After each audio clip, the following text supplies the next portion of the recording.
you for strength you place in the fire. We ask you for patience. You pound the sin forward, you baptize with your spirit. Our tension strength grows high. We come forth with fruit from the forge.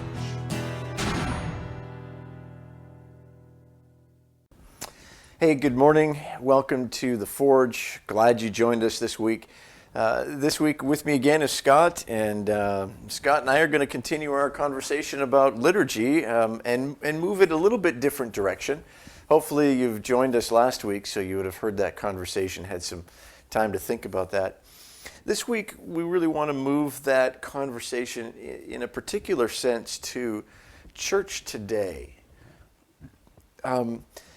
If you were to explain to someone what it takes to do church, what would we say?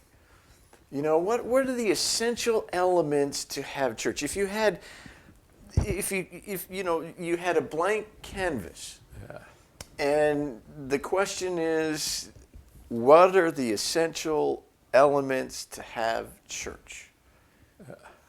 How does that look like? How does that fit with our liturgy? And, you know, that gets tricky at that point. It does get tricky. I mean, especially coming from Western United States area compared to, thinking about what's going on in other parts of the world. Right. And, even you start looking around, just looking at just the buildings. You've got, more on the East Coast, you got the cathedral types, Yes. With the stained glass windows and the high arches, trying to, lift up your height, so you're looking up to God and all that kind of architecture and stuff.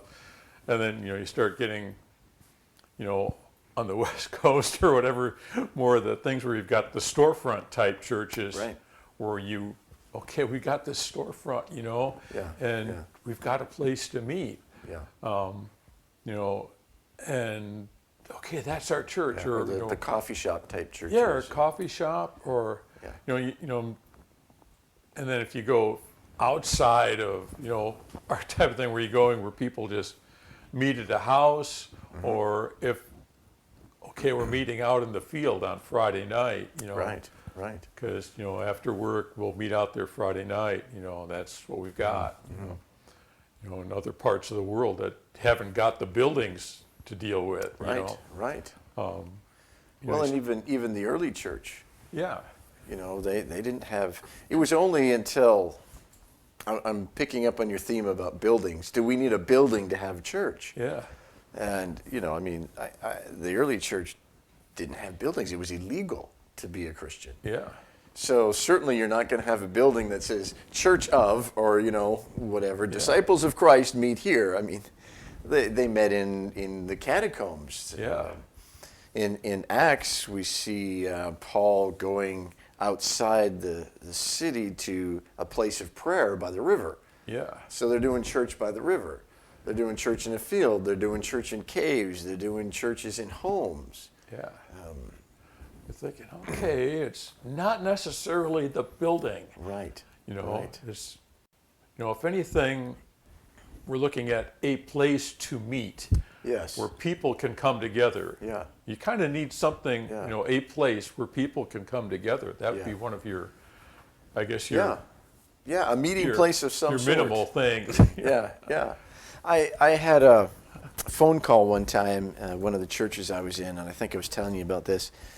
And it was someone inquiring about our church and, trying to decide if he wanted to come to our church. And so he asked a few questions, but his major concern wasn't what do we preach, wasn't is Jesus the only way to salvation, and it wasn't anything like that.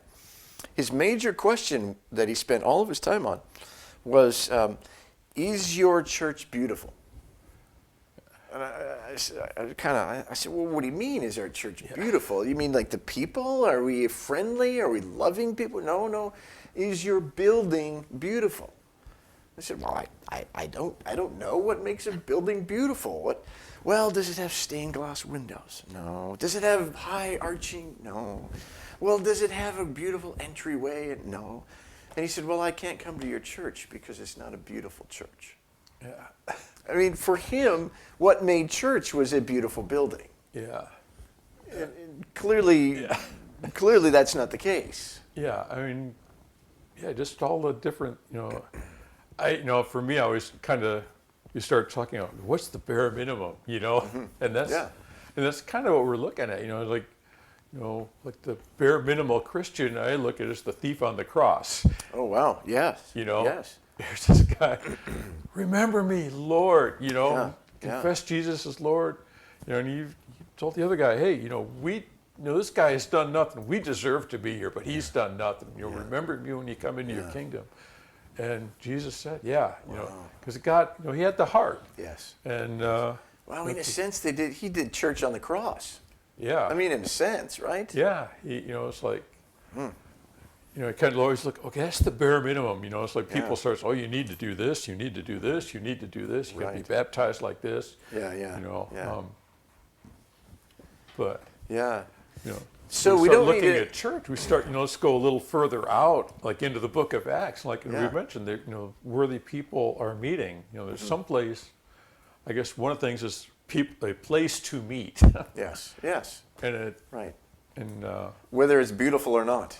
Yeah. I mean, in many places in the world, the catacombs are not very beautiful. Yeah. I mean, many places today, it's a tin roof.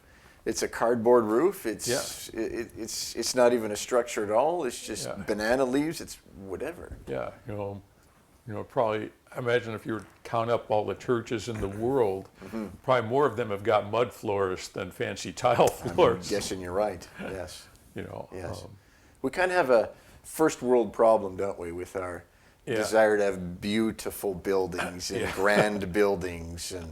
So it's one of those odd things, and especially thinking about some of your friends in India who may be watching this, who haven't, said we're look at we've got this building, and like I said, the first world problem where people will argue about the color of the seats or the color of carpet or things like that, and churches will split over stuff like that. It's like, really, come on, people, Right.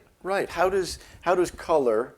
How does comfort of seats, how does stained glass windows, how does that equal spirituality? Yeah. And how does that, I don't know that it enhances it. I mean it's just a first world problem we have in churches kind of thing. I need this in order to really know Jesus. Yeah. We're probably lucky that stained glass is so darn expensive. That's probably true. And it's it's lead. It's too much lead in stained glass now, so you can't. But I mean, I think if anything, that's the stained glass probably just kind of an advertising. This is a church. Right. That's true. And, you usually think of church when you think of stained glass. Yeah. And this is a church where you can expect certain stuff going on inside. Yeah. Do you need certain liturgies for it to be church? I wouldn't think so. I mean, it was, for me, I'm trying to think really bare minimum. It's kind of building this as we go along, folks. We're but, like I said, we got a place to meet. We've got people. And it was like, it was one of those things where, in like Orthodox Judaism, the deal was you had to have a minyan of 10, a minimum of 10. Okay. So your deal was to have a minyan. So you had 10 people there, and then now your prayers were working. Oh, I see. And, that's when Jesus comes along and says, no, where 2 or 3 are gathered. Right. Yeah. I'm there. Kind of blows them out of the water. Like, what do you know? You need 7 more. Yeah. No, 2 or 3 is fine. Yeah. And so you've got, and at that point you get, okay, if you've got a place where a couple of people can get together. Yeah.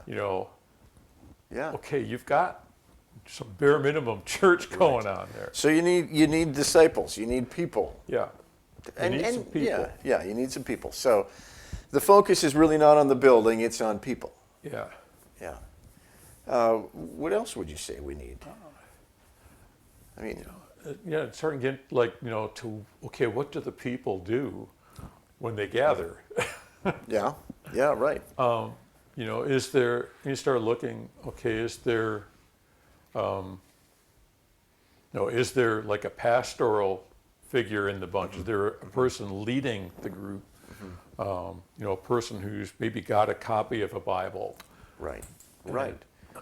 Yeah, you're thinking other than North American Christianity, but does somebody have, or at least a portion of the copy Yeah, or a of the portion Bible of the or Bible. something? Yeah. And I've heard about parts of the world where somebody will go in with the Bible, and they get to like an underground church, and they get there and the people are tearing the pages out of the Bible, and they, what's going on? And they start handing them out, so each person has got a page out of the Bible. Right. And they've got this one, and whether they study it or memorize it, then they'll trade later on. Because they haven't got as many copies of the scriptures around. Right. And I'm not sure if that is much now with the proliferation of cell phones. Sure. And I'm not sure if you Apps can and download whatnot. a Bible app in China or not. That's an interesting question. Yeah, I don't know. Yeah. But it's a thing where, if hopefully there's some scripture available, I would think, that they can talk about, and I think prayer would be the other thing. Yeah. I think even if there wasn't any person leading, I think prayer would be the minimum thing, that the people would come together to pray. Right.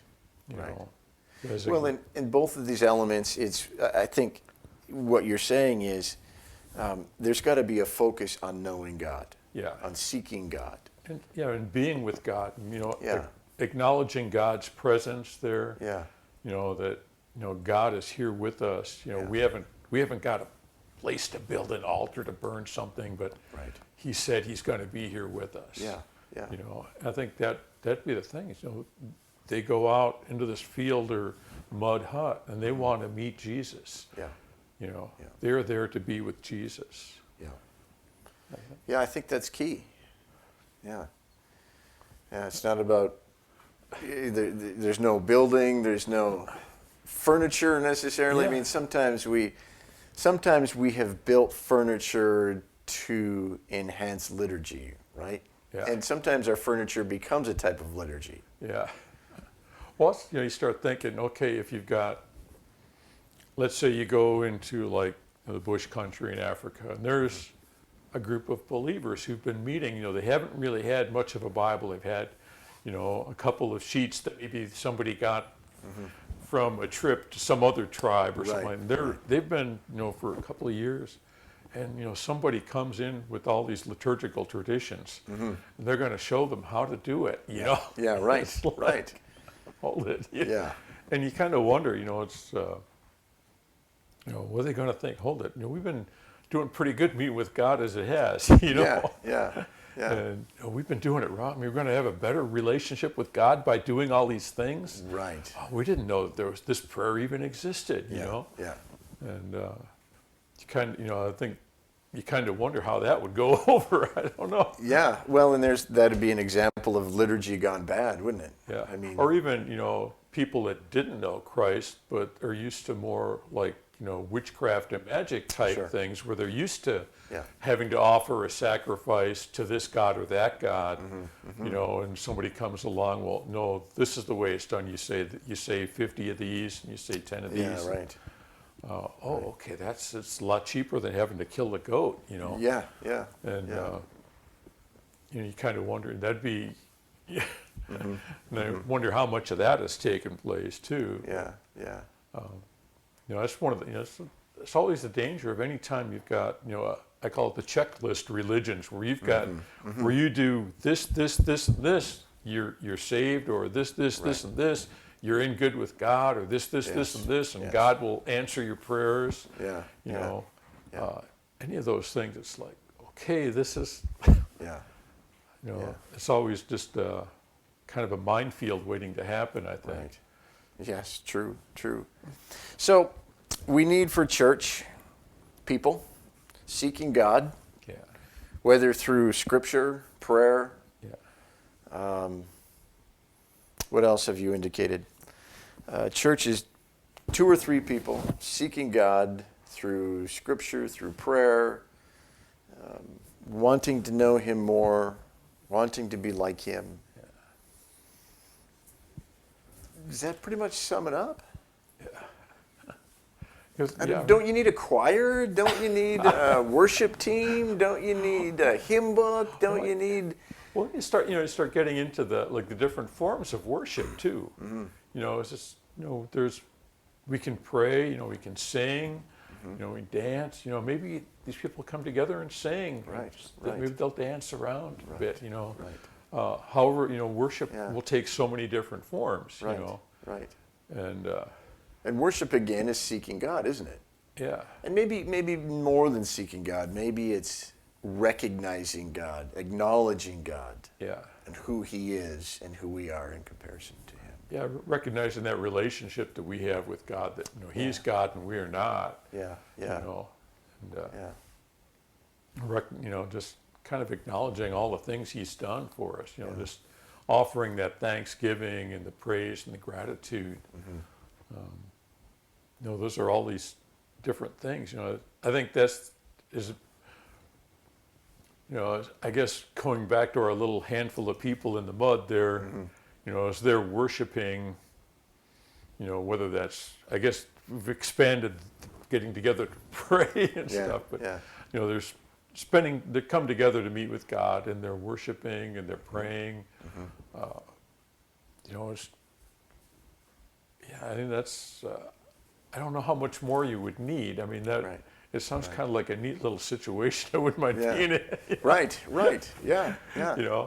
Well, How in the world have we... How do we get so complicated? Yeah, how did you know I was going there? Yeah, it's like we're meant to do this together.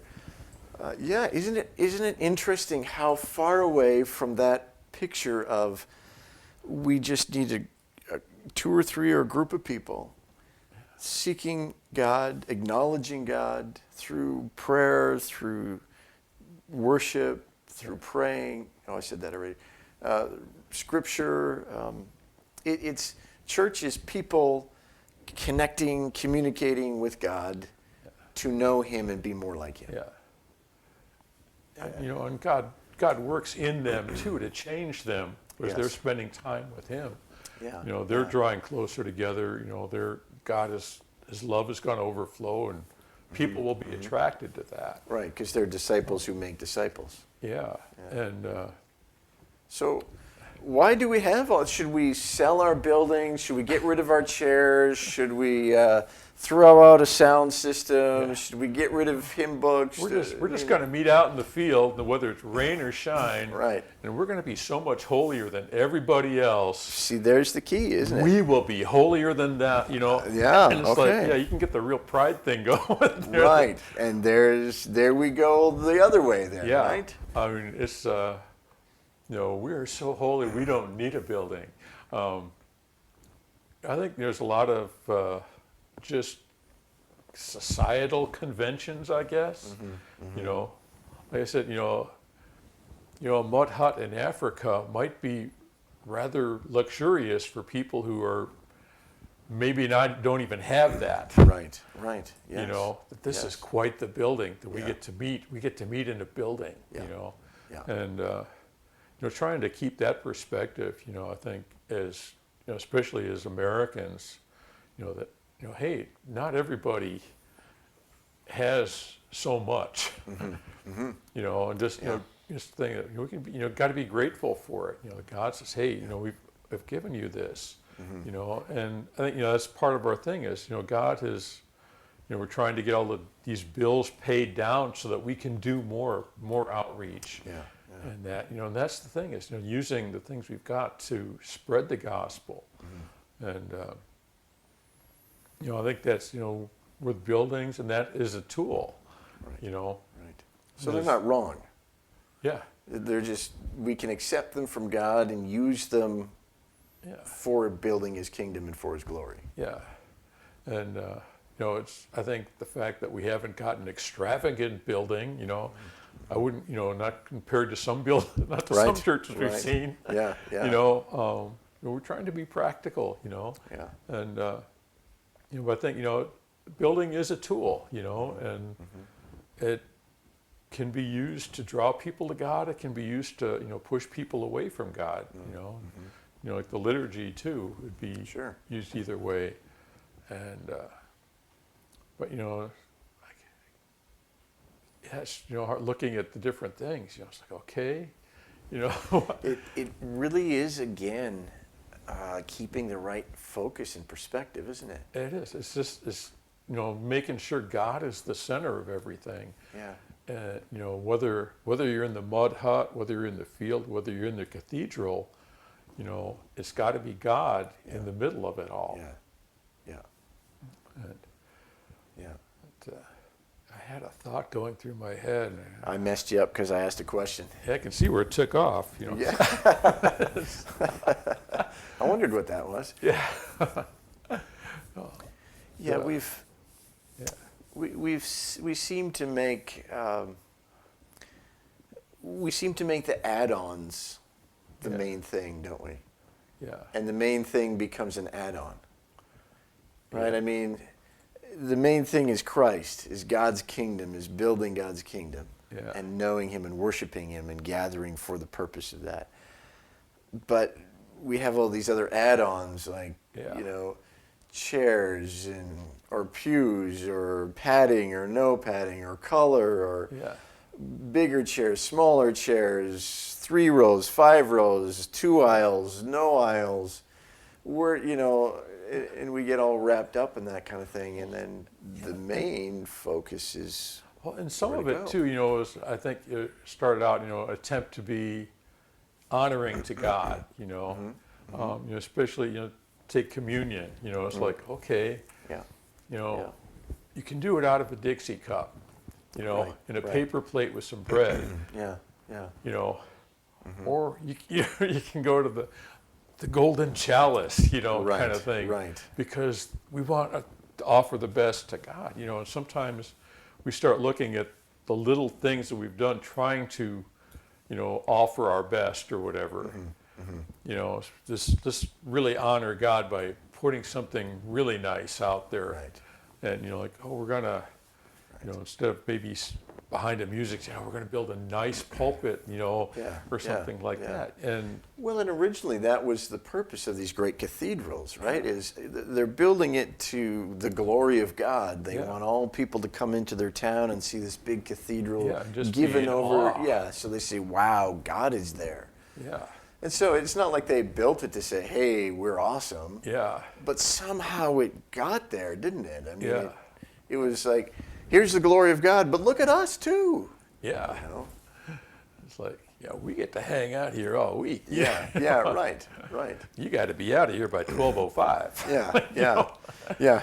I mean, the excitement of the Christians when Constantine in 311 said, it is legal now to be a Christian. Yeah. And in fact, I am going to give you government funding to build buildings. Yeah. I mean, the excitement to go, woohoo, now we can honor God with what we do outwardly. Yeah. And so they were beginning to do that. And it became a sense of liturgy when all of a sudden buildings became the main thing. Yeah. Oh, well, in Rome, you got that big building? Hey, check out what we're doing in Constantinople. Oh, yeah, Maybe a check good what 10 we're doing. feet higher than you. Exactly. Yeah. Exactly. We have 4 more big windows than you guys or whatever. Yeah. Our pulpit is way more ornate and higher than Yeah. yours. Well, even you see that you've gone to pastoral conferences, and the whole thing is, well, how big is your church? Yes, it's so Oh, true. we got about 70. Oh, Yeah, we got what's- 150. We're about, we're doing really well. We got about 70. Yeah, Oh, the guy wow. up there speaking, he's got 3,000. Yeah, in his church. exactly, Yeah. exactly. That's why he's up there, Right, because he's clearly doing something right and you're doing something wrong. Yeah. Yeah. And Yeah. We focus on the wrong stuff. yeah, and it's all these things, and the whole thing with like liturgy is like we get to the point, like, even like the buildings, you said, it's like we get to the point where, the first generation gets the building done. Yeah. And then look at our accomplishment. Yes. Look at what we've accomplished. Yes. The next generation comes along and, oh, this is all you could do. Right. Or they come along and it's been there all along. So it's just the scenery to them. Just take it for granted. Yeah, they take it for granted. Yeah. And, so then they start getting upset and then there's, we need to move that wall out. No, you can't touch that wall. Right. My grandfather hammered that wall in. Exactly. We put those stained glass windows in. And, one church we were going to in Bremerton, they had some stained glass windows that had been, we got to hear the story of how they've been shipped over from Germany in these boxes full of molasses to protect them. Oh, wow. Yeah. And all this stuff. And it was like, okay. And then they had a little Photoshop across the street. And one night that blew up. Ooh. They had like a gas explosion. Yeah. Well, it did a number on the stained glass I'm sure, windows, yeah. which, removed all their historical value at that point. After they had to be restored, it's like, okay, it's like, Yeah. and it was, it's almost like God saying, okay, you've got this idol. Right. We're going to smash this puppy. Yeah, because he's not willing to give his glory away. Yeah, and I think that's one of the dangers, of getting all the fixation on a building or that, Yeah. and I just think about the building is a tool. It's like in various professions, I was a cook, so it's you get some knives that were your really nice knives, and you had your other knives that, okay, this one I'll keep grinding the thing down and I'll end up throwing it away and getting another one because it's disposable. Yeah, it's a consumable that gets used up. Or at work, I'm in IT, so every couple of years they swap out our laptops. So it's like that's a consumable. It's like it's just a tool. Yeah. It's not something to be idolized. It's just a tool. Right. It comes, it goes. And buildings, I think, have got to be that way in a sense. Yeah, we do idolize them or parts of them or focus on them too much. Yeah, it can be a good thing, but it can be a dangerous thing. Yeah. Just like liturgy. Yeah. It can help us and enhance us to worshiping God, or it can be something that gets in the way. Yeah. And we begin worshiping the building, and maybe both because it's beautiful or worshiping the thought of it should be better. Yeah. Right? In a sense, that's a different type of worship. Yeah. Well, even going back, let's say our little group of people meeting out in the field, okay, they've gone a couple of years, and now, not 2 or 3 anymore, they've got about 20. It's like at that point, you sort of think, we kind of need somebody to organize this. Right. And you start, okay, maybe they'll swap off leaders or something. You got it this week, and you can, maybe tell us something about the scripture or something this week, and and then maybe they start realizing, let's get a little more organization going on. We'll we want to sing, we want to pray, we want to do this. Let's do this, then we'll do this, then we'll do this. And I think that's your liturgy starts out just kind of a way as organization. Yes. To help That's a good organize point. things. And okay, we need to get a little structure going on. Right. And but Yeah, that's a good point. Yeah. A lot of liturgy began because of design and order. yeah, and then we're supposed to do things orderly. Yeah. Stuff, Yeah. but Yeah, that leads us back to last week. yeah. So we'll go back and replay last week. Yeah, but it's like it's one of those things. The bare minimum of church, but it's just that bit. And I think that whole attitude of coming to meet with God. And I guess you look at how to encourage people to do that. We're supposed to encourage one another to worship God. Yeah. I think that's kind of our thing of church is we've got a building, we've got a place where people can come to meet. How do we encourage them to come expecting to meet with God? That this is what this place is designed for. We've set aside this place, the whole bit of sanctuary being a place that's set aside, Yes. to meet with God. And, that I guess, it probably takes a little time, building that expectation in people that when we come here, we're going to meet God. Right. Yes.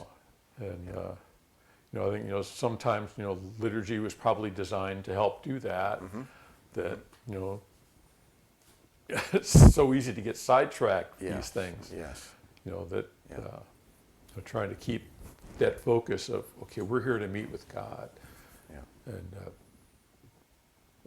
trying to figure, okay, how can we do that? How can we do that? Yeah. Well, yeah, I mean, it's hard, especially when some folks have grown up in liturgical churches. Yeah. And to them, it just feels like this is the way it ought to be in order to be right before God. Yeah. And then to take that and, transplant it to the mud hut idea. Yeah. And, okay, maybe you don't need all that. Yeah. What was all that about? Yeah. And if you didn't have any of that, could you still worship God? Could you still know Him? Could you still connect with God in a relationship with others around you? And that's hard for some folks. It is. We're kind of conditioned. Even our congregation. If we were to, go in there on Sunday morning and just, okay, we're just going to pray, and pastor's going to talk for a little bit, and we're going to pray some more, and then we'll see you next week. Yeah. That would be a shock to the system. Yeah, I'd be like, wait, we didn't do church. What happened here? Yeah, what happened? What was that? Yeah. Wouldn't it be an interesting concept to... We're not going to do that this week. The following one, maybe. No. But wouldn't it be an interesting concept to come to church and let's get into... just 2-3 people together, and let's take time to pray together. Encourage each other. What have you been reading this week? Share it with the other person. And when that time is done, we all just get together and say a prayer together, and we're done. I mean, would that be church? I think it would be church. It would be really weird for a lot of people. Yeah, because we just have this idea of this is what it's going to look like. Yeah, we kind of expect, well, this is what services here are like. Yeah. And And sometimes I think it's good for God to break in and say, you know what, there's not going to be any preaching today. yeah. Today, let's just pray together. Oh, I can see the wheels turning. I got a week off coming. Well, you asked for one. Oh, you mean me? I have a week off coming. Oh, I see what you're saying. Yeah. That's right. I might have a lot of weeks off after that. Yeah. But no, it's there's so much, just getting together with God, Yeah. Whatever form that might take that week. Yeah. Or Even just, sometimes I think it's partly why we've got, some of our prayer meetings too, is that people just go in there to pray too. Yeah. Okay, we're going to just meet with God. We don't have to pay a whole lot of attention to those around us or whatever. Yeah. I think a lot of things, even with our talk about what are the essentials of church and liturgy, I think a lot of it is expectations. Yeah. I come with certain expectations of what it has to look like and feel like, and if it doesn't, then I'm not going to call it successful. Yeah. And I think rather isn't really our expectation of coming to church to hear God, to It ought to be. worship God? Yeah. So I think a lot of it is expectations. Why am I here? Why am I going? Not so I can do the liturgical part, not so that I can enjoy a beautiful building, not so I'm going because I want to acknowledge God, I want to thank God, I want to praise God, I want to hear from God. Because He's the center focus. Yeah. And that's I don't know how we get there sometimes. Yeah. You know. I mean, there's the other side of the thing too. Is this, we got that relationship, the vertical with God, but then relationship with the other believers too, where a lot of, I say a lot of church actually happens before the service and after the Right, service. because it's people. When the people are connecting with each other. Yes. Yes. That's, just, a place where people can come together and, that they get to spend time together, get to find out that, so-and-so's having problems with their back or whatever. They can pray with them, and, that's an important aspect too, just that, the fellowship side of things. Well, we have in the church a fellowship hour, the hour before church service. And in many ways, that's church. That's the church being a church. Right. We could call it fellowship church and then structured church. I don't know. Whatever, but Well, we've that's the thing is like we're looking at, the different elements that make church, there's that, I guess the fellowship thing, and then there's the relationship with God, that horizontal and the vertical aspect of things. So maybe that's another element we need to throw into our mud hut. Right. Is that people can come together and they're likely to share a meal or something together. Yes. Yeah, that's a common thing, isn't it? Yeah. I don't know that I'd say that's essential to church, though. Yeah. I mean, you wouldn't want to say meals, food, are as essential to church. Yeah. Especially if you were in a place where there's severe famine and you can't get food. Yeah. But we didn't eat together. We didn't do church. That's kind of like, man, we didn't have cookies and coffee. So did we really do church? Yeah. Right. But definitely the people getting together, encouraging one another. Yeah. The church is really a place, wherever it might be, a place in this world where 2-3 people or more come together to acknowledge that God is God and we're not, and to seek Him through prayer, through worship, through encouraging each other, and just sometimes just saying, keep with it. Yeah. Just hang in there. Keep going. Let me pray for you. Don't fall away. Stand firm. Yeah. Wrap it up. You don't have to wrap it up. Your thoughts. I don't know if there's. I think that's kind of what we've kind of said. What does it take for church? It's like we've been able. I think by starting in our mud hut, we've been able to throw a lot of stuff out. Yeah. To the essentials anyway. And I said, like the message of Christ has got to be the same, whether you're in the mud hut, whether you're in the cathedral. Yeah. You know what? We didn't say that as an essential. Yeah. That is an essential. It's got to be the gospel. The gospel's got to be there. I think maybe we were both thinking that when we said scripture, but yeah. But the message has got to be the same no matter where it is. Yeah. The methods may be different. Yeah. The methodology may be different. Right. But we adapt to our culture and our social situation. A mud hut church probably isn't going to fly here in Western Washington. Right. But one with a good roof that keeps the rain off does. That in many ways is essential, isn't it? Yeah. Well, Scott, thank you. After we end all of our conversations, I just have all this stuff going in my mind thinking, man, we've got 18 new episodes that we could do. But anyway, folks, thanks for joining us. I hope that you were able to kind of see where we're going with this, and maybe it gives you some food for thought, and you can discuss this with other people in your church. So thanks for tuning in. We appreciate you, and may God bless you this week.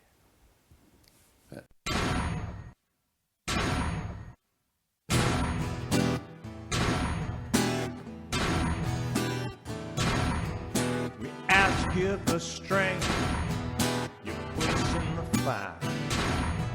We ask you for patience. You pound the sing for you, baptize with your spirit. Our tension strength grows high. We come forth with fruit from the forest.